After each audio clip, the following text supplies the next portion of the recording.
श्री शिवाय नमस्तुभ्यम। हर हर महादेव। गुरुजी पंडित प्रदीप मिश्रा जी द्वारा बताए गए उपायों को हम इस चैनल पर करके बताते हैं ताकि आपको सभी उपाय आसानी से समझ में आ सकें और अपने जीवन में वो उपाय करके अपने कष्टों से मुक्ति पा सकें।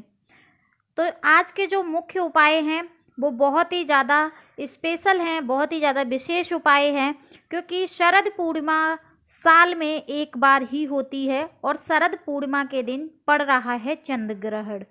गुरुजी ने बताया है कि शरद पूर्णिमा के दिन अगर आप ये उपाय करते हैं तो आपके जीवन में जो भी कष्ट है, जो भी दुख हैं, वो सब समाप्त हो जाते हैं। तो आज इस वीडियो में हम आपको कुल 4 उपाय बताएंगे जो कि शरद पूर्णिमा के दिन अगर आप करते हैं तो आपको बहुत ज़्यादा लाभ प्राप्त होगा।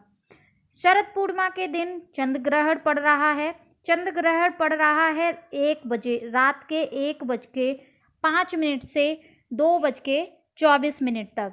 तो चंद्र ग्रहण से 9 घंटे पहले सूतक माना जाता है और सूतक के समय हम पूजा नहीं कर सकते, शिवालय या मंदिर देवालय में नहीं जा सकते, क्योंकि उस टाइम पूजा करना वर्जित होता है। तो इस उपाय को आप 4 बजे से पहले कर सकते हैं। ये उपाय बहुत ही ज़्यादा खास हैं, विशेष हैं। अगर इन उपायों को आप करते हैं तो आपके दुख दर्द, कष्ट, पीड़ा और धन लक्ष्मी माता आपके घर में विराजमान हो जाती हैं। तो बढ़ते हैं। हमारा जो पहला उपाय है, विशेष उपाय, वो है कुछ चावल के दानों को लेकर। यहाँ पर हम 7 चावल के दाने लेंगे और एक सफ़ेद फूल लेंगे। ये जो चावल के दाने हैं ये हम एक एक करके भगवान भोलेनाथ पर चढ़ाएंगे, चंद्रमौली भगवान का स्मरण करके। चंद्रमौली भगवान का स्मरण करके आप एक एक चावल अपनी मनोकामना के साथ भोले बाबा पर चढ़ा दीजिए। उसके बाद आपको क्या करना है, एक फूल है जो वो भी चढ़ा देना है। ध्यान रहे चंद्रमौली भगवान का नाम लेना है।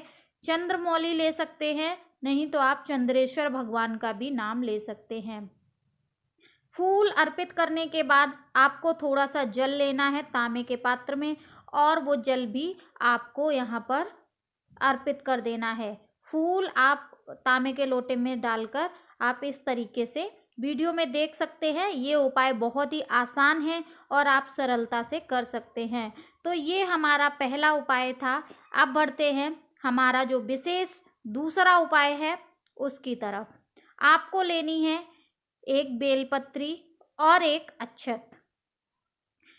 गुरुजी ने बताया है कि अगर आप पूर्णिमा के दिन, कोई भी पूर्णिमा के दिन अगर आप एक अक्षत का दाना, खंडित अक्षत नहीं होना चाहिए, खंडित चावल नहीं होना चाहिए, चावल और बेलपत्री को आप अगर चंद्रमौली भगवान का नाम लेकर स्मरण करके अगर आप अपनी मनोकामना बोलते हैं तो एक पूर्णिमा आने तक मनोकामना पूर्ण हो जाती है। इसमें भी आपको ध्यान रखना है कि जो बेलपत्री की डंडी है वो आपके ही तरफ होनी चाहिए और उसके बाद थोड़ा सा जल आप अर्पित कर दीजिए भगवान चंद्रमौली का स्मरण करके। इस तरीके से आप अपनी मनोकामना भगवान से बोल सकते हैं, विनती कर सकते हैं कि बाबा मेरी मनोकामना है, मैं बहुत कष्ट में हूँ, पीड़ा में हूँ, मेरे ये जो पीड़ा है उसको, दुख दर्द को दूर करें। तो अब बढ़ लेते हैं हमारा जो तीसरा उपाय है, विशेष खास उपाय है, उसकी तरफ। आपको लेने हैं 5 बेलपत्र और एक कमलगट्टा। कमलगट्टा आसानी से मिल जाता है तो आप किसी भी पूजा की दुकान से कमलगट्टा ले सकते हैं। जल के पात्र में आप कमलगट्टा डाल दीजिएगा और उसके बाद 5 बेलपत्र आप जल के पात्र में डाल दीजिए। उसके बाद आपको फिर से चंद्रमौली भगवान का ही नाम स्मरण करना है, क्योंकि आज पूर्णिमा का दिन है तो भगवान चंद्रेश्वर को ही ये सब पूजा अर्पित होती है और भगवान बहुत जल्दी, शीघ्र से शीघ्र मनोकामना पूर्ण कर देते हैं। इस तरीके से आपको लोटे का जल पूरा चंद्रेश्वर भगवान का स्मरण करके भगवान भोलेनाथ पर अर्पित कर देना है। तो फ्रेंड्स ये देखिए, इस तरीके से आप वीडियो में देख सकते हैं और इसको आसानी से इस उपाय को कर सकते हैं। ध्यान रहे 4 बजे से सूतक लग जाएगा, उस समय मंदिर के कपाट बंद होते हैं और पूजा करना भी वर्जित होता है।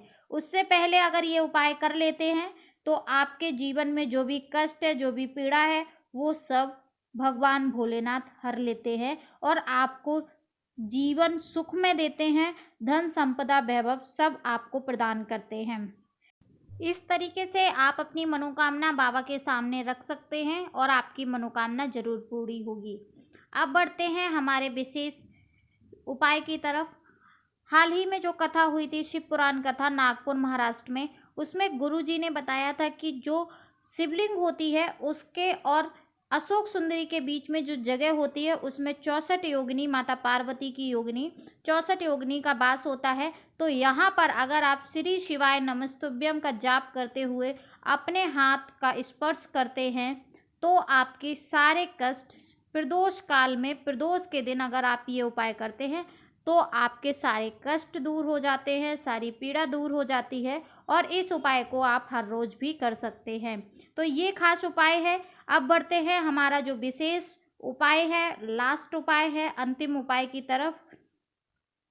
लास्ट ईयर जो गुरुजी ने कथा कही थी, शिव पुराण कथा, शिव पार्वती कथा, तो उसमें भी गुरुजी ने बताया था कि जहाँ पर जलाधारी से जल निकलता है, गिरता है नीचे, वहां पर अगर आप 3 बार श्री शिवाय नमस्तुभ्यम का जाप करते हुए 3 बार अगर आप हाथ को टच करते हैं, हाथ को लगाते हैं और जाप करके अपने नैनों से लगाते हैं तो आपके सारे कष्ट दूर हो जाते हैं। श्री शिवाय नमस्तुभ्यम का जाप करते हुए 3 बार आपको ये करना है। जलाधारी से जो जल टपक रहा है नीचे, उसको स्पर्श करते हुए अपने नैनों पर लगाना है और भगवान चंद्रमौली का स्मरण करते हुए अपनी मनोकामना बोलनी है। जल्द ही आपकी मनोकामना पूर्ण हो जाएगी। श्री शिवाय नमस्तुभ्यम। हर हर महादेव।